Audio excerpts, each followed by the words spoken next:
For even more Atari fun, head over to Atari.io. It's Atari-tastic. There's a sensation in playing the Reactor video game that people really get into. Good luck. Suddenly you're bombarded by atomic particles. You bounce them against the reactor's control wall. Hurrah, you neutrinos! And as the reactor core expands, Whoa. you face heavier particles Back, positron! and new dangers, culminating in the dreaded vortex. Your turn. Me? Reactor from Parker Brothers, the ones to beat.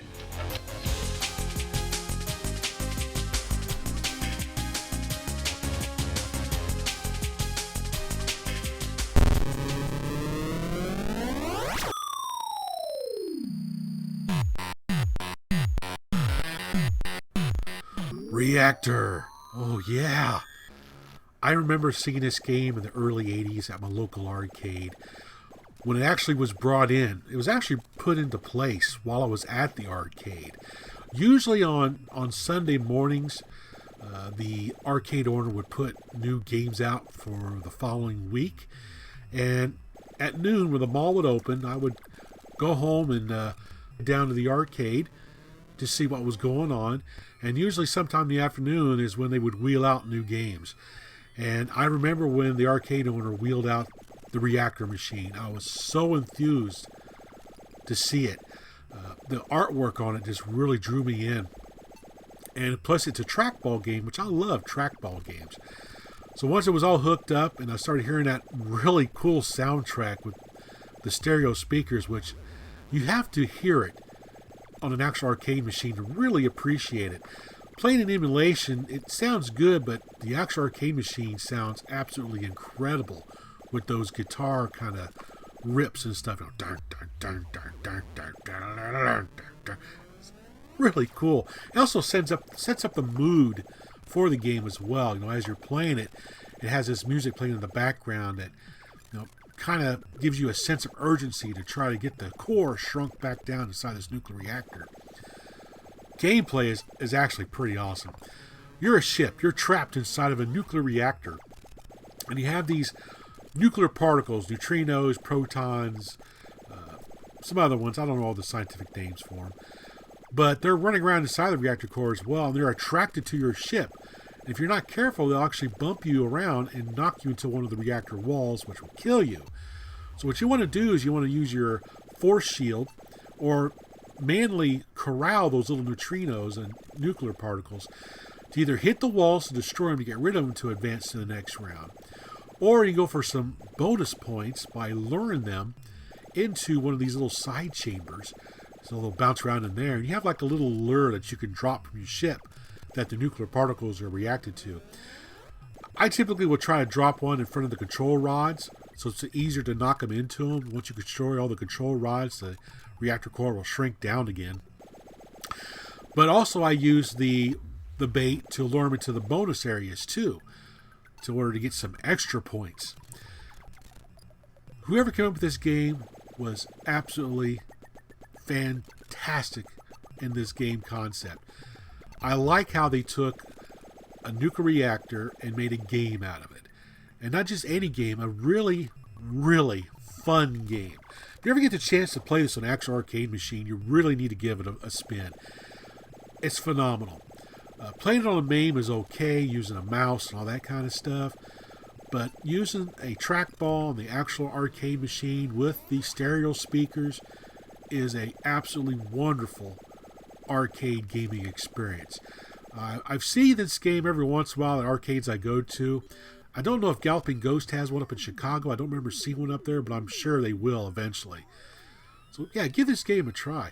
Now I remember seeing TV advertisements for the Atari 2600 version of this game, and it got me so jazzed up to get this arcade port. Now granted, the Atari 2600 version is a little bit different from the arcade. For one thing, the power shield is always active, so you don't have to worry about hitting a button to activate the power shield. It's always on. You only use the button to drop one of your bait targets, which is it's a very good compromise. There's some other things missing from the game as well, like you can't see the bonus counter if you lure the the nuclear particles into one of the little side holes or anything like that, side chambers. And there's a few graphical differences as well, but with the limitations of the 2600, that's to be expected. What really blew me away on the 2600 port from Parker Brothers is how they got the acceleration effects done for the particles and your ship. It takes a little bit to accelerate your ship. It decelerates slowly. It's kind of cool how they did that. Plus, you can set the sensitivity of the acceleration, deceleration, A or B. You can make it less sensitive, more sensitive. I like playing it in the more sensitive setting because I find it a little bit easier for me to control because I'm used to it. And one of the strategies I'll try to do is I'll try to get a run and I'll make an arcing motion to get right in front of the control rods to drop a bait target. That way the nuclear particles will come flying at that bait target and overshoot it and hit the wall where the control rods are to help knock most of them out while I try to corral some other ones to knock them in there. I do the same trick for the little bonus chambers as well. I'll put a little decoy right in front of a door and then allow the neutrinos and whatever come flying at it to go right through the opening and bounce around inside for extra bonus points. The game progresses pretty well. It follows the arcade version pretty closely. You have some other type of enemies that you battle. You have what they call leptons or something, which are actually bundles of the nuclear particles that when they hit the wall, they'll break apart, and you have a bunch of little neutrinos and photons, whatever, running around. They're kind of like little boss particles, per se, is what you could call them. But they're a really cool addition to the game. I really give the programmers a lot of kudos for taking the arcade game and porting it to the 2600. They got a lot of the good elements of the arcade machine in the 2600 port. Now, the only level I can't get by, either arcade or the 2600 version, is when you get to the vortex core. Now, during the first levels, the nuclear core won't hurt you. You can run up against it, press up to the side of it. It won't do anything to you. But when you get to the vortex core, if you touch the nuclear core, it'll suck you in, just like a black hole. Usually that's as far as I can get on either the 2600 version or the arcade version. But regardless of that, I always tend to come back to this game because I really, really enjoy it. I especially enjoyed it on my 2600. Anyway, let's take a look at what came in the box. Reactor! Let's take a look at the box that the Atari 2600 version came in. It came from Parker Brothers, part of the arcade game series. Oh yeah, I love the box art. Very vibrant. Gets the point across right away that you're going to be playing an awesome game of Reactor on your Atari 2600. Of course, on this side, I love the side art here. Makes it easy to pick out on your shelf. On the back of the box, it shows the game screens, which is very representative of what the game actually looks like. Pretty awesome. It does use your joystick controllers. And it gives some basic information on the gameplay and everything. And of course, we have like a little story right up here. You know, I love the little stories that these 2600 games sometimes come with. It says, your ship is trapped inside the heart of a nuclear reactor. A reactor core who is rapidly approaching meltdown. Time is running short, and you must act quickly. As nuclear particles bombard your craft, you fight to blast them and destroy the reactor's control rods. If you succeed, the core will shrink. But if you don't, meltdown! Pretty awesome. So take a look at what's in the box. Here's our instruction manual. Full color. I love the full color manuals. Open it up. It shows some of the game screens, how to play, how to use the joystick controllers. The object of the game, which basically described it on the back of the box. You're trying to either knock out the cooling rods to shrink the core, or you try to destroy all the neutrinos and particles, positrons, or whatever they are in there to advance. Of course, it talks about the bonus chambers, which I talked about a little bit a while ago. Shows the different games, what level you start out, what round it is, what the core is, solid or vortex. I hate the vortex core. I never can get past the vortex core on the arcade or on the 2600 version. How many particles you have to destroy for that round. Wow, you get up to 40. Holy cow.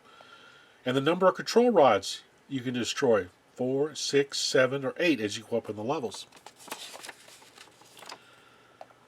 Gives a scoring, you know, the leptons, neutrinos, positrons, photons, and the control rods. Pretty awesome. Pretty cool. And we have our game selector matrix right here. We have level numbers 1 through 8, with 1 being solid core, easiest, go up to level 8, which is 2-player, but I'll say 7, vortex, difficult, invisible kill walls. Invisible kill walls? Oh heck no! I played the game on level 1. I'm a very simple Willie. But here's the cartridge inside the box.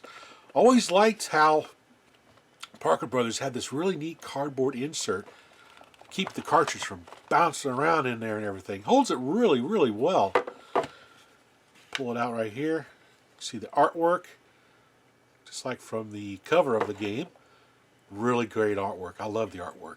I'll sometimes will collect cartridges just because of the artwork on them. Not because I like the game, but because I really like the artwork. I know I'm weird. But regardless if I like it or not, I'll always collect arcade ports on the 2600. That was one of the main things I used to buy back when I had my 2600 was arcade ports. Got quite a few right now. There's a few I'm missing, but I'm really happy to have Reactor in my collection because I have really fond memories of playing this game back then, back in the 80s. So anyway, do you have any memories of Reactor on the 2600? What do you think of the arcade game? What do you think of this port to the 2600? Comment down below. If you have a review video or anything like that where you've reviewed this game, put a link to it as well down in the show notes. I'll be interested to see your thoughts on the game in one of your videos. Anyway, that was Reactor from Parker Brothers. Thanks for watching.